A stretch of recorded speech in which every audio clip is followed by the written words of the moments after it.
দেখছি যে সাদা কাপড় পরা। তো আমি চিন্তা করলাম এখানে সাদা কাপড় পরা হয়তো আমার আব্বু প্রস্তাব করে ঢিলা নিয়ে হাঁটাহাঁটি করতেছে আর এরকম একটা শব্দ করতেছে মানে এরকম একটা মানুষের হাঁটা চলতে যেরকম শব্দ আর এরকম শব্দ করতেছে। তো আমার আব্বুর রুমের ভিতরে আমি আর আমার আব্বু একা, আর অন্য কোনো মানুষ নাই।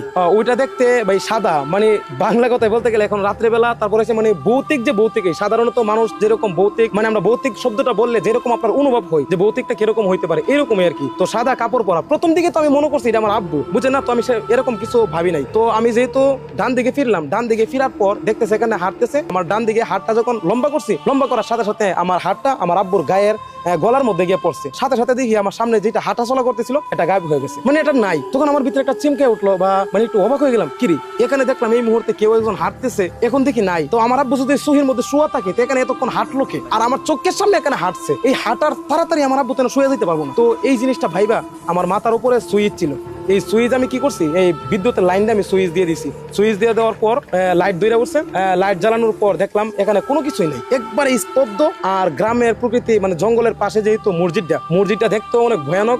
আপনারা মানে ম্যাপের মধ্যে চার্জ দিলেও পাবেন ভুইয়াবাড়ি মসজিদ। এখানে ঐতিহ্য একটা মসজিদ, অনেক পুরনো একটা মসজিদ, এখন আছে কিনা আমি জানি না, অনেক আগের ঘটনা, 17 থেকে, মানে এখানে আসার আগে আর কি। যেহেতু ভাবতেছি যে আমার আব্বু তো এত তাড়াতাড়ি এত দ্রুত এখানে শুইতে পারবে না, মানে এটা অসম্ভব একটা ব্যাপার। এখানে হাঁটতেছি হঠাৎ করে শুয়ে যায়, এটা কেমনি ভাই, এটা তো অসম্ভব, এটা একমাত্র সিনেমাটিক রূপ ছাড়া কোনো কিছু হইতে পারে না। তো আমি কি করছি, লাইট ধরানোর পর দেখতেছি যে লাইট ধরানোর পর দেখি এখানে কিছু নাই। তারপর লাইট অফ করলাম, অফ করে আমি অনেক ঘুমানোর চেষ্টা করতেছি, কিন্তু আমার ঘুম হইতেছে না। তো আমি এক পর্যায়ে আমার নাড়াচাড়ার কারণে আমার আব্বু ঘুম থেকে সজাগ হয়ে গেছে। সজাগ হয়ে যাওয়ার পর বলতেছে যে কোনো সমস্যা, আমি না আব্বু কোনো সমস্যা নেই, আপনি ঘুমান। তো আমার আব্বু আবার ঘুমাইতেছে। ঘুমানোর পর চিন্তা করলাম যে আব্বু যেহেতু ঘুমাইতেছে আমিও ঘুমাই যাই। তো অনেক চেষ্টা করতেছি কিন্তু ঘুম আসতেছে না। আমার আব্বু মানে পাশে শোয়া থাকলেও আমার ভিতর বই কাজ করতেছে, কারণ আমার আব্বু ঘুম, আর ঘুমানো মানে মৃত মানুষ, মৃত থাকলে যে কথা, ঘুমানো থাকলে এই কথা না। আমি আব্বুকে বলে নাই, কারণ আমি ভাবি যে এটা সাধারণ কোনো বিষয়, মানে ভয়ও লাগতেছে আবার সাধারণ মনে হইতেছে। তো আমার আব্বুকে আমি বিরক্ত করতে চাই নাই আর কি, তো এই জন্য আমি আব্বুকে কোনো কিছু বলি নাই। তো আমার আব্বু জিজ্ঞানোর পরও আমি বলছি আপনি ঘুমান। তো লাইট অফ করে দিয়ে আমি ঘুমানোর চেষ্টা করতেছি। তো ঘুমানোর চেষ্টা করার পর